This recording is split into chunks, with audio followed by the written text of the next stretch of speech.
Not to try to rush you, but will you do second thoughts soon? Yeah, let's do it now. This episode and then after that, we'll get to Tucker Carlson. And others like it are made possible by the generous support of my patrons on Patreon. If you'd like to help support this channel, join the Discord server, and get early access to every video, consider becoming a patron at patreon.com/secondthought.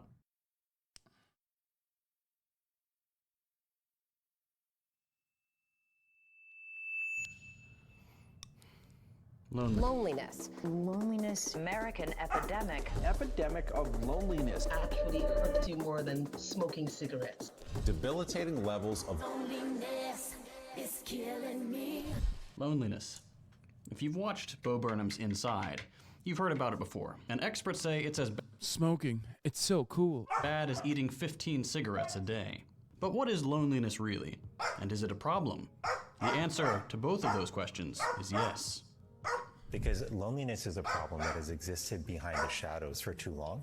And I came to realize this when I first began my tenure as Surgeon General, and I traveled the country and would talk to people who would tell me that they were lonely, but they wouldn't use that word. They would say things like, you know, I feel I have to carry all these burdens in my life by myself, or I feel if I disappear tomorrow, nobody would care, or I feel invisible. Don't feel anything. Right, and it turns out that millions of people struggle with loneliness. So when you dig into the data, what you find is that about 1 in 2 adults in America is reporting levels of loneliness, and these numbers are even greater among kids.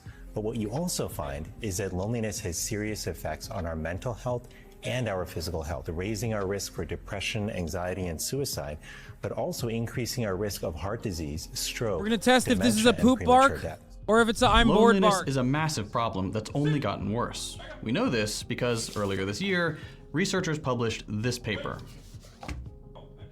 And these are the graphs they came up with. Using a national survey tracking people's habits on random days for 17 years, researchers found that between 2003 and 2020, people started spending a lot more time alone and a lot less time with friends, family, and acquaintances. Like you heard the Surgeon General explain earlier, that's a big deal. It's not like people are a little lonely so they feel sad for a bit and then happy for a bit and it all kind of evens out. We're spending a lot more time alone, which is bad for both our mental and our physical health. Everything from depression to dementia to heart disease gets worse the lonelier we are, and the data shows that's an increasingly large number of us. And while the pandemic brought this into focus and made things even worse, the researchers behind this study stressed that these trends were already there well before COVID started. We've been on this path for a while. So who do we blame? Smart. We talked a lot about the phone. We talked about the way technology has changed our lives, made us a little more insular, even though we're connected in digital ways. And technology has utterly transformed how we interact with one another.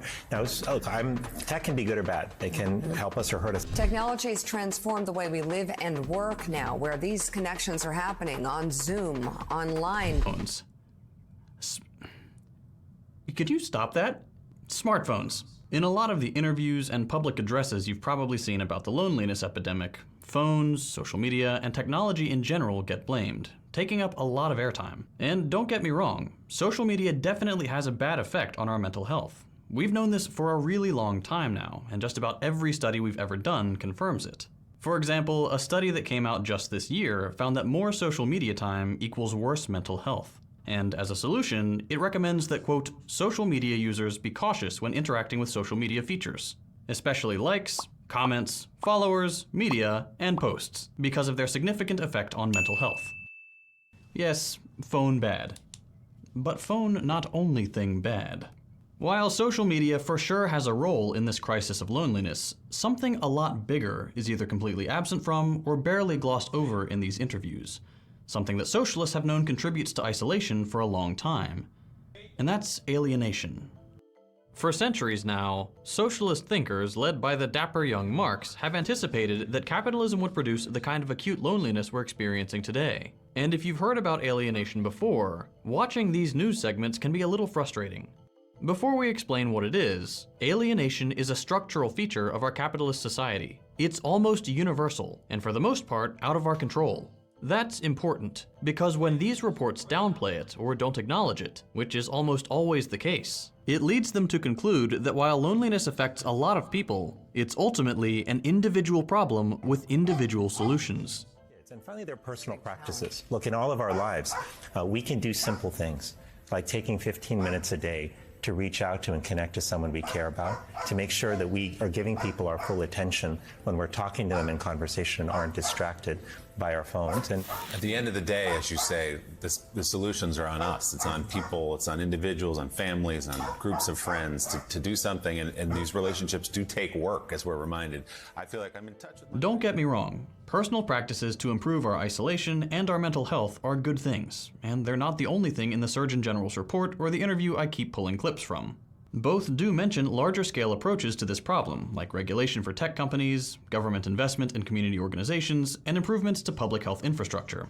It's not all bootstraps and get-her-dones. But a really large piece of the puzzle is still Diablo 4 started an update. missing in these reports. Your dog is not having it today? I know. She's being especially unruly because Fiona is here. Because my brother's staying with me, as well as my mom, as well as my dad. So, she's like worse than yesterday. When yesterday she was bad, but like not this bad. Today she's worse. She started off the day by taking a fucking fat shit outside, which was great, and then taking another shit that was not as big inside her crate.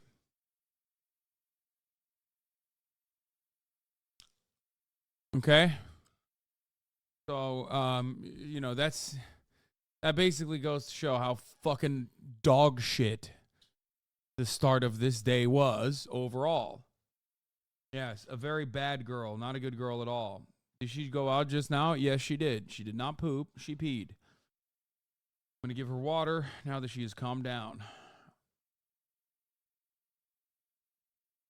Does she want to play with Fiona? Yes, but she's not allowed to because I'm not going to let her. That kind of doggy play needs to be completely fucking organized and completely monitored. There's no doing that on your own.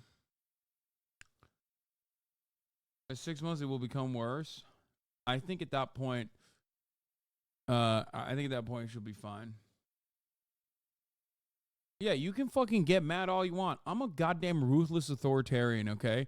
This fucking demon is slated to be like at least 75 pound plus. She's already almost 30 fucking pounds, and she's not even 4 months old yet. You think I'm gonna let this fucking chomping monster behave in the fucking way that she wants to? Are you out of your goddamn mind? Yeah. No, it's not happening, okay? This is already a very smart dog, which is already fucking annoying. I'm gonna do all of the right things to do. Monitor every single thing that she does. Make sure that every single part of her life is restricted, limited to my fucking desires. Because I don't give a fuck what anarchists think. Dogs are not fucking humans, okay? They need structure, they need organization, and they need to work on your schedule. They need a job as well. Okay? She needs to be trained like a fucking like a foot soldier. You are like a micromanaging chowder. Yes, that is precisely what you're supposed to do to dogs. Anything else outside of that, anyone that claims that that's not how you're supposed to raise a dog is wrong. And their dogs, they either got very lucky and you know had like a dog that demonstrates good behavior on their own volition, or they just have bad fucking dogs that they don't even realize it, and they constantly ask themselves, why does my dog do this thing that I don't want them to do? The entire point of, when you find yourself asking that question, that means you haven't properly trained your dog. Okay?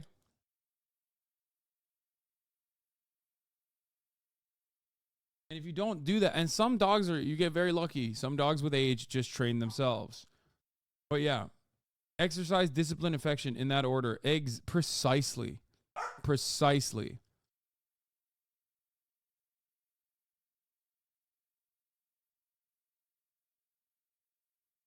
All right, let's continue with this alienation video. There's something else that's to blame for a big chunk of the loneliness we feel that can't be addressed by either individual practices or a little extra funding for community organizations. And that's capitalism, which, especially in its neoliberal variant, produces, thrives on, and actually even demands more individualization and the ever greater atomization of our society. Let me actually explain alienation. You'll see what I mean. On the economic front, capitalism is a commodity production system. That's the engine that keeps things running. Making stuff for the sole purpose of selling it for more than it costs to make. Profit-motivated production. The way this production is organized under capitalism is by class. You have the class of people who own the resources needed to produce commodities, and those who are hired to use these resources for the production of goods. Capitalists and workers. Employers and employees. What does this have to do with alienation? It turns out, a lot. In some of his earlier works, Marx identified that the way we organize work and production under our current system alienates us, meaning it creates a separation between us and four things: nature, work, others, and ourselves.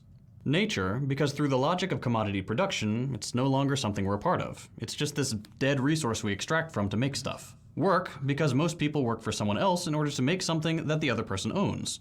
You work in a Funko Pop factory. Once you're done making that Funko Pop, it's not yours to sell. You sold your labor power, but the product of it belongs to someone else. And then there's alienation from others and ourselves. In the labor market, we are commodities. Almost all of us sell 8 or more hours of our day to somebody else. During that time, we kind of stop being people and become just another resource that yields profit for our employers. That's already not great. Being reduced to this one thing for most of our waking hours, instead of being the complex, interesting human beings with different interests and emotions that we are, sucks. We're expected to just turn that off and compartmentalize while we're on the clock.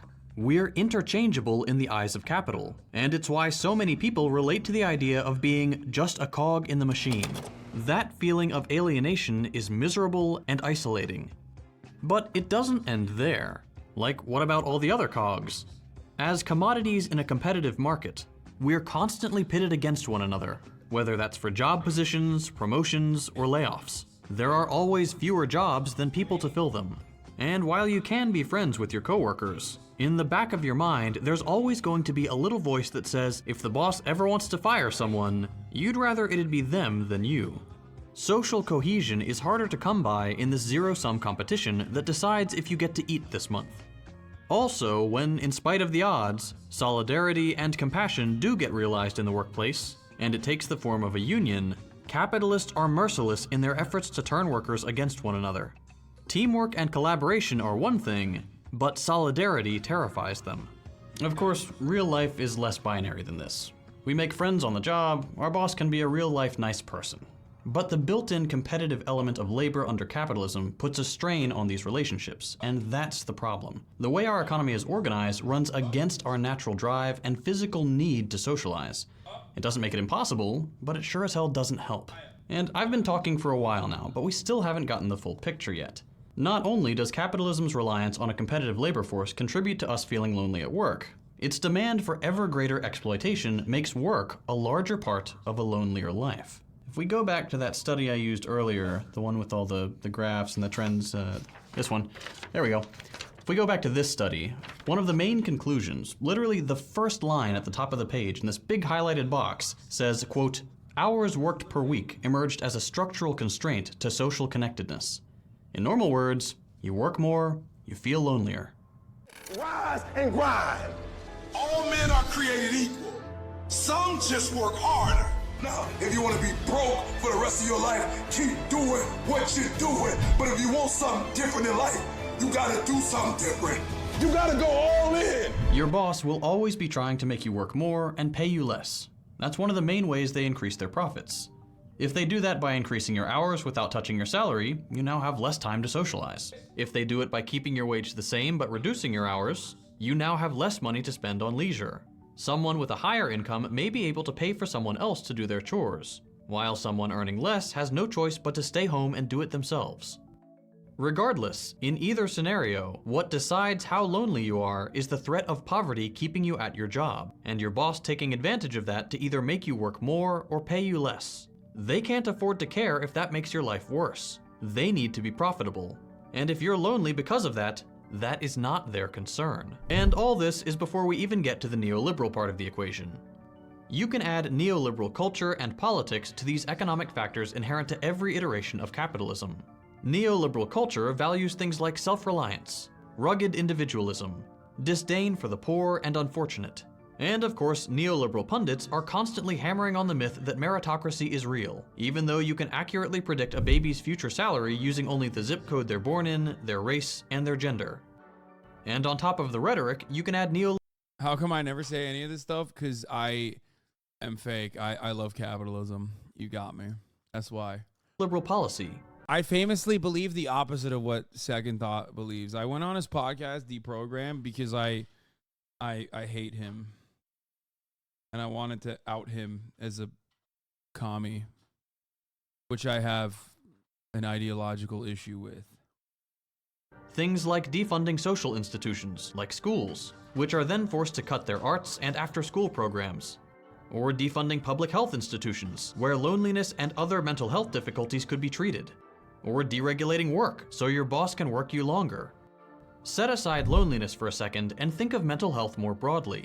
How many sources of anxiety, stress, suicidality, depression, anger, and misery do you think could be avoided if we used all the empty houses at our disposal to guarantee people a home? Instead, I don't know about that, but you can avoid the top of the hour ad break with just a simple $5 a month subscription, or a free one in the form of a Twitch Prime, or by getting gifted a sub, you know what I mean?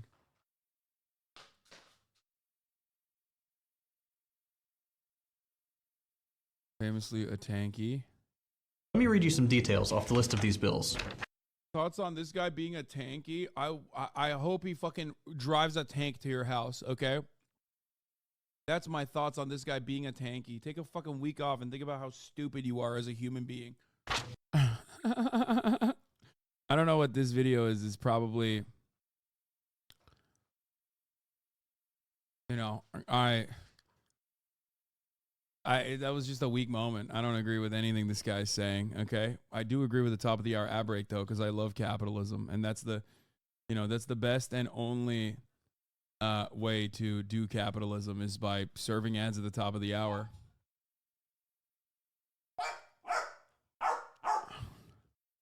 Here's the ad break now.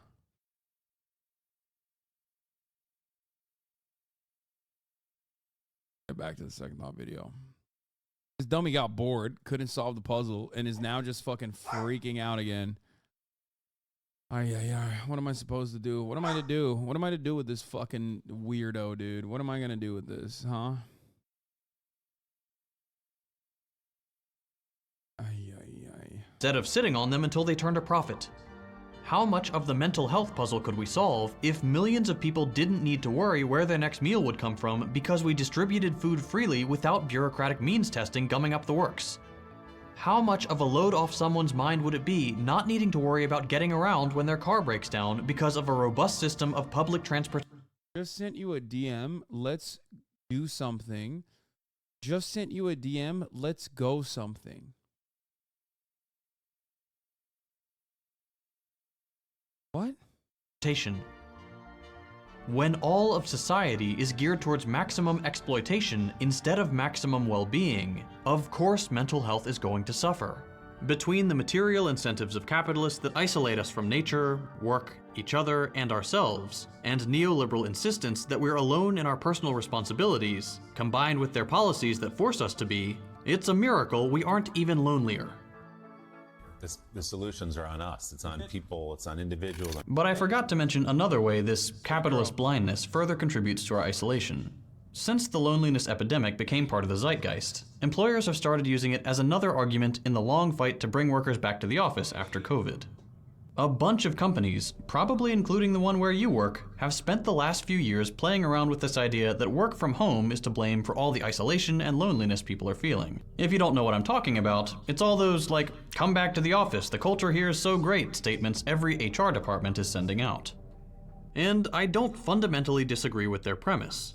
Their execution is laughable, but work from... I feel like I'm like giving Kaya weapons right now to just use against me when I give her water. I don't like that this relationship that I have cultivated with my dog is one full of warfare and it's a contentious one in nature. It's just like I shouldn't feel like giving my dog necessary resources for survival will inevitably fuck me up down the line. You know what I mean?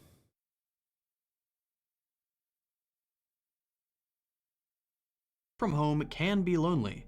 However, that doesn't mean going to the office is necessarily better, nor is being forced back the solution people want. We want our work to be less isolating, more meaningful.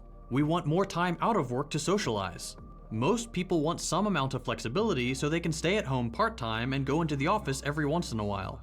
We want to have the power to put our social lives and our needs before profit maximization. Most people want the ability to have a say in how policies are decided. But bosses don't want that. They want absolute control. This is not an employee choice. They don't get to choose their compensation, they don't get to choose their promotion, they don't get to choose to stay home 5 days a week. I want them with other employees at least 3 or 4 days. We've told people we expect them on May 17th, 1 or 2 days a week.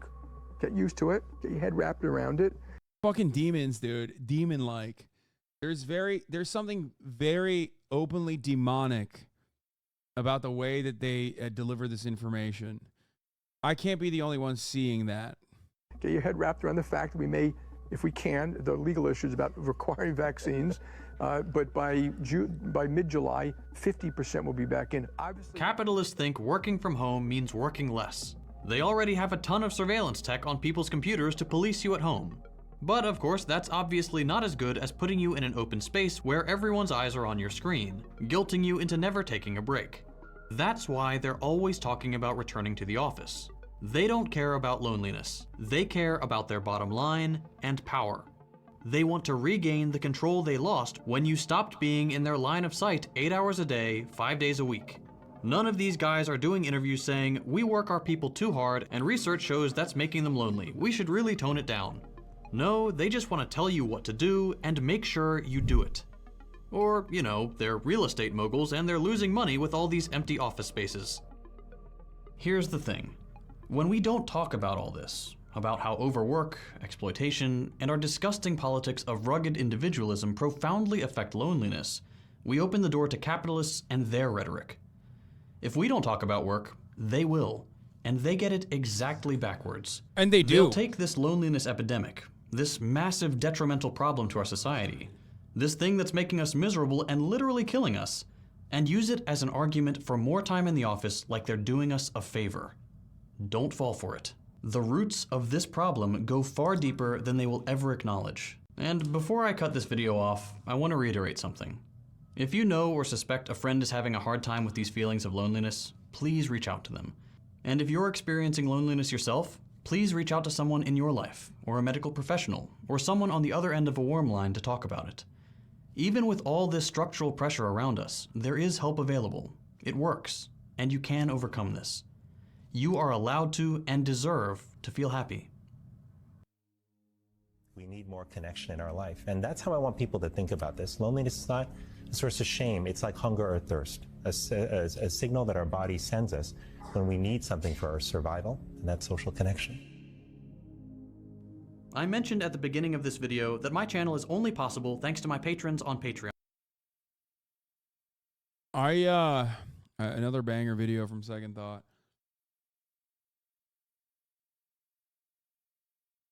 Bro, I'm lonely, but I have the Hasanabi chat for company. Hasug. No, you guys need more than that. A sense of community from an online space is one thing, but it's not enough like mental and emotional stimulation. Like, you need human beings in your life, okay?